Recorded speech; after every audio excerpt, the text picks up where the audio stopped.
Hello बच्चों, क्या बढ़िया होंगे। एक सवाल आपका जेएनवी में निकटतम मान यानी कि लगभग मान से आता है। ये वाला प्रश्न 2021 में आया था और 2020 में ये वाला, यानी कि हर साल एक प्रश्न इसमें से मिलता है।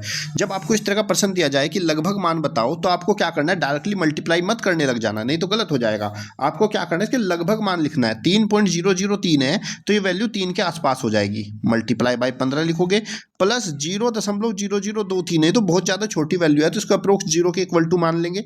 और प्लस 5.002575 है, ये लगभग 5 के बराबर वैल्यू हो जाएगी। अब इसको सोल्व करेंगे, 15 थी आपका 45 और प्लस में 5, 45 और 5 आपका 50 हो जाएगा। तो इसकी अप्रोक्स वैल्यू जो है 50 हो जाएगी। ऑप्शन नंबर सी आपका राइट आंसर। इसी तरीके से बच्चे मुझे कमेंट बॉक्स में बताओ इस वाले क्वेश्चन का आंसर क्या होगा। यहाँ पर भी आपसे पूछा है निकटतम यानी कि लगभग मान आपको बताना है। 49.6 है, इसको आप 50 के बराबर लिख लेना। ये 10.2 है तो उसको 10 लिख लेना। 7.1 है तो लगभग 7 के बराबर हो जाएगा। 29.7 लगभग आपका 30 के बराबर हो जाएगा।